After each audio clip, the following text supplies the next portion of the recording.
Hello, hello, hello. Day 2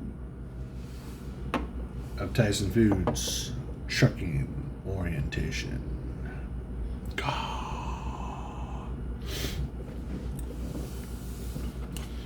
So, to start off the day, of course, we're getting up you got to be there, like, class starts at 7 o'clock. Of course, just like I did yesterday.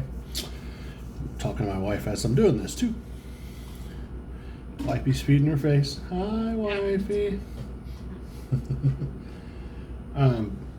So we got there at 7.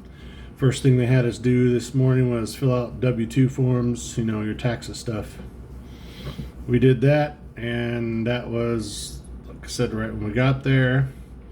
And as people were doing theirs and filling their stuff out, they was coming in and pulling out the 9 people to do the pre-test or do their test that they failed yesterday. So after we did that, we pretty much sit until about 10 o'clock. So waiting for all the people to get back in the classroom. Everybody passed. Nobody went home, which I guess is a good thing. So that was pretty good. Everybody did pass their tests. I think they were a lot more lenient today because I went outside and I kind of watched one of the girls that was doing her pre-trip that sits to the right of me. I was watching her do her pre-trip out there, and it looked like he was kind of like showing her things. So I think they were a little bit more lenient today than they were yesterday. Today they were like hardcore now. And he's like, oh, you need to... And they gave everybody, a bunch of people pre-trip inspection books to take with them last night so they could do them today. There's like 4 of them that had to do backing, redo their backing stuff, and the rest were all pre-trip inspections. I guess that they did their backings. I think there was a couple of them that had to do pre-trips and backings, but they passed their road test, which is kind of weird, but it's not hard to drive a semi. People really isn't. It just, as long as you go out wide, it's pretty self-explanatory. It's if you get it on the highway, it's just like driving a car. You're just way longer. Yeah, you got a 53-foot trailer. It's, I don't know, 78 feet, I think, long, 76, 78 feet long, 80,000 pounds. So yeah, we sit there and waited. So it was another day. At least another 3 hours of waiting before class actually got started. So I'd been sitting in class since 11:30, well, a little after 12 yesterday, all the way till 5. Get there this morning, wait another 3 hours. So I was like, holy crap. So if you come to Tyson Foods and you get out early, if you do your drug screen and your hair test, hair follicle test, and then DOT physical. If you do that before you get here, then you'll be one of the first ones to go out like I was in the morning, do all your stuff, pass it, and then you're sitting for the rest of the day because the first day it's just a lot of sitting and waiting. And then today we get back in there, and of course people are going out to take retests. So hopefully if you come up here, your class, everybody passes. So you're not sitting around and waiting because it's a little boring and it kind of takes us, like, you start getting really, really tired and want to take naps. But after they all came back, it was around 10 o'clock this morning. They came in with all of our direct deposit forms. If you don't have a direct deposit form for them, hopefully you can get it through your bank, email it. And then you can email it to them. That's the way I did it. They were okay with that, which was cool. Got all that done. Then we had a guy come in for what was he? He was kind of a funny guy, but he was talking about he's from safety. We had a lot of people from safety. Tyson Foods is all about safety. You know it as soon as you walk in the door.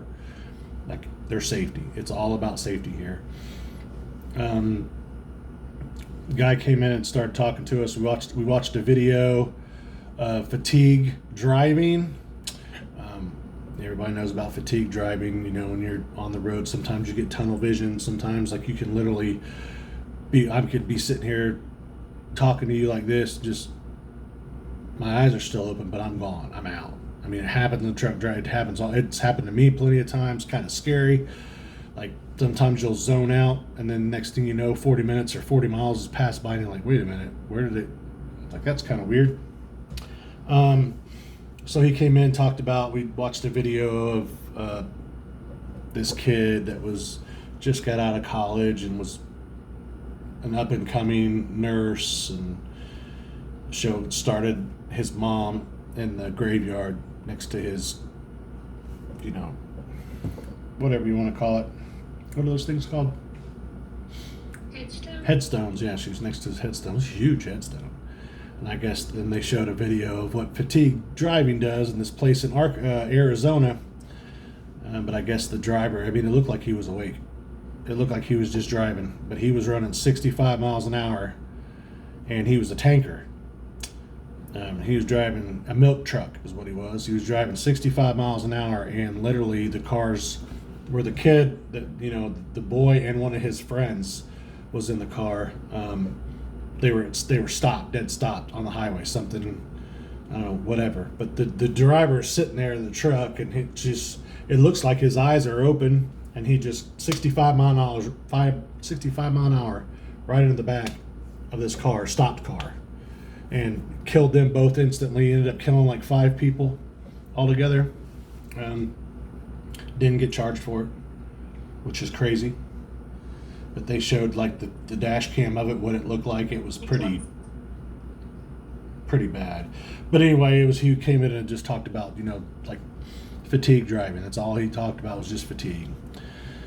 So he left, and we got a quick break, ate lunch, and then they came back in. We did some more paperwork. It was that's when we did the direct deposit stuff. It was then direct deposit. Did direct deposit, and then another guy came in from safety, and he was telling us about the 8 hour, the split rule, because a lot of people don't understand the split rule on your hours of service. So he came in and told us all about that and how it works, and there's different ways of doing it, and it was a whole ordeal about hours of service. If you don't know what hours of service is, it's pretty much your clock, your 24-hour clock, just like your body has a 24-hour clock. You know, you go to sleep, wake up, da-da-da. It's the same thing with your hours of service. So they talked about that. Had a guy come in and explain to us how to pre-trip the reefer trailers, because all Tyson is all reefers. They don't have anything else but reefers, other than the trucks that pull the chickens and, you know, stuff like that, agricultural trucks. And so he came in and explained to us how to work the pre-trip on it, what to look for, the codes that are on it, what the alarms do, if you hear an alarm, what to do, if it's when you're driving down the road, if you've ever had a reefer trailer, I mean, it's constantly running. Well, not constantly, it could be on a start-stop mode, but most of the time it's continuously running. There's a light system when you look out your rear view mirror on the side of the truck. If you look back at it, there's lights on it. It's got a red amber light, and it's got a green light. If the green light's running, then everything's fine. There's no problems. If the red amber light's running, then you got a problem. You need to pull over, you know, try to look at it, see what's wrong with it. If you can find out, do another pre-trip on it. I mean, he said that, you know, told us not to take trailers that are loaded, that are having problems, off of the dock. Leave it on the dock. They need to take all the stuff off of it. If they don't, it's just going to go crap, and then we have to get on the phone. We have to call overage shortages and a whole spew of what we have to do as drivers, because we are not taking that off of the lot of any plant that they're, even a Tyson plant. They said it happens. Doesn't happen a ton, but it does happen. So they teach us about the reefers, what to do if we go in there and it's jacked up or the temperature's wrong, like it's running and it's saying it's got a green light and it's running, but it's saying it's 54 degrees in the trailer when it's the set point supposed to be at 34 degrees, so you know something, it's 20 degree difference. It's running, but it's not cooling off. You know all that kind of good stuff. Reefers, I mean, they're all right. They're heavy. Like if anything Tyson pulls, you're running max weight like all the time. There is no light loads unless you have an empty trailer and you're taking an empty trailer from, they unload you, and then you're taking an empty trailer back to another Tyson facility or another facility, dropping that trailer, picking up another one. Normally in your Tysons, they're all dropping hooks. We do mainly because Tyson is a private fleet, so we do mainly all Tyson stuff. There, I guess we do Aldi's, we do Walmart's, of course, and there's a couple other big brands that we do as well. But we only, we use our trailers, Tyson trailers, of course. But so there's most of the time, hopefully, you're pulling a Tyson trailer from a Tyson plant, because if you're going into an Aldi or you're going into a Walmart, you're going to sit there for 3, 4, 5, 6 hours waiting for these people to unload you and load you or whatever. That's just how it is in food stuff. They said most of the time it's probably 3 hours. I said that's an average, at least 3 hours that you're sitting on a dock waiting, which sucks. But there's all kinds of different incentives of what Tyson does. You get your base pay, which if you have more than 3 years, then you get the max pay. I think it's like 58 cents, like 1 and 2 years. Below that, I don't know. It's like, because they have driver trainers here, kids that come in or whatever that go through, that are just pretty much straight out of school, I guess. They got that. I'm at the max pay because I got over 3 years, which is 64 cents a mile is what they pay. Your 3+ is 64. Of course, you get bonuses, safety bonuses, all kinds of different bonuses. Your pay rate goes up. Now, the per diem that we had to do per diem paperwork today as well. Their old per diem about 5 months ago was like 12.5 cents. Now it's 16 cents. So pretty much you're taking your 64 cents that you're making, and 16 cents of that 64 cents that you're making per diem, they cannot tax. So pretty much what they're doing is taxing 47 cents a mile on you. And then say you're running 2,500 miles. You're getting taxed on that 47. So it base rate, I think it ends up to like 1,100 and something. If it's like 2,500 miles, it's like 1,100 something. And then your per diem, once they take all the taxes out of that, then the 400 from the per diem gets put on your check. They can't tax that. The state or they can't. Federal can't tax it at all. So, and then of course that's just your base pay, which is actually, decent. And then you get all your stop pays, your bonus pays. If you go within X amount of miles, you get more money on the mile. There's a lot of incentives with Tyson. So, I mean, if you're running, you're going to make good money. From what I'm understanding, you're going to make good money if you're running. But if you're running, if you're just lazy and don't want to run, you're not going to make nothing. So the reefer guy came in, payroll came in, explained all the trip sheets and all this other stuff, and that was fine. Let's see, the truck guy, truck maintenance guy came in. He's the one that you call if you break down and stuff like that. He's, that's the guy you talk to. He was the manager of this plant in Springdale. If you break down or if you need a PM done on your truck and you're not by a Tyson facility that has actual, a garage on the facility that they have mechanics to do it, then you can go to your Loves, your TAs, all that Speedco, all that stuff, and they'll pay for it. They're really, really strict about their maintenance program here. So the trucks themselves, they're not older than 3.5 years. So And you come up here to Springdale, and when you pull in the parking lot, there's probably 300 trucks that are just sitting there that are pretty new trucks, but they're, because Tyson does not own their trucks. They lease their trucks. They don't own them.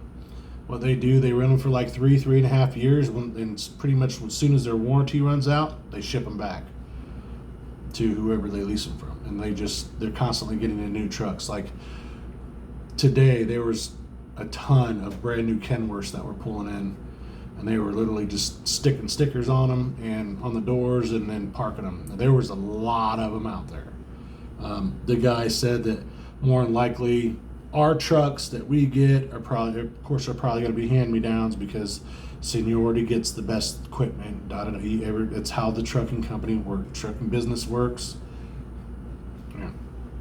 But the truck you get's going to be at least a 23, more than likely. So I mean, it's not going to, and they're already getting 26s in right now, which is crazy, but they're already getting them. Mainly they're all Kenworths. I think they were getting some Volvos in, and then there's some freight shakers that are out there too. I hope to God they don't put me in a Freightliner, because I'll be like, I do not want to drive this truck. Freightliners are garbage. I don't care if you guys like Freightliners. I hate them. I've been spoiled my entire life in trucking. I've been driving Peterbilts, so these guys don't have Peterbilts. Whatever. So yeah, it wasn't. Yep, he came and talked to us. Another safety guy talked to us. Actually, two safety guys talked to us. Did a couple things paperwork wise. Not a whole lot of paperwork. I thought we was going to do a ton of paperwork. No, we didn't. We're already starting to get our emails that are confirming us as Tyson employees. Tomorrow we'll be getting our pictures taken so we can get our fancy badges. Those stinking badges, man. Those stinking badges. So we'll have our Tyson badges with our picture on it so we can get into all the facilities and all that stuff. We'll be getting the pictures will be getting taken tomorrow, and then we're probably going to be doing a lot more paperwork, talking to a lot more people. I think insurance stuff is all the insurance, because you get insurance day one as soon as you're hired. So right now I haven't got the email stating that I'm hired because my last name starts with a W, so I'll probably be one of the last ones, to get that. But as soon as we get our ID number, then we automatically have insurance. They send us an email saying this is your base insurance, this is what you have right now. They're going to be coming in, I think it might be Thursday. The insurance people will be coming in, and we'll be going over that and switching to whatever plan that we want. They'll be helping us with that. We still got to talk to our dispatchers. They're going to be coming in, I think, Thursday. I don't know what we're really going to do tomorrow. They really didn't say. I'm sure there's be a bunch of paperwork and a bunch of more videos we got to watch and talk to more people coming in or whatever. That's just how orientation is. But yeah, that's day 2 of Tyson Foods orientation. Not too much, not too crazy. So I'm sure. And we actually got out of there early. They let us go at like 4:20. They said the earliest you guys can leave is at 4:20. So we walked out of there at 4:20. Now I'm one of the van drivers that drove all of us back to the hotel. There's 2 vans, 2 big long vans, and I got to drive one today because I guess on Friday, early Friday, or it could be Thursday, they're doing like a Smith System test, and we got to drive the van. So I wanted to drive the van and kind of feel it out. So I was like, here, let me drive back to the hotel. So I did. But yeah, it's not much of a big difference from yesterday and today. Just a little bit of paperwork, but there was a lot of sitting around too. Not as much today. There was a lot of people that were in there talking, and they were taking an hour and a half each one. But wasn't bad. So far, I'm enjoying it. I mean, all the other drivers that are in here with me, they're cool. I mean, we're having a lot of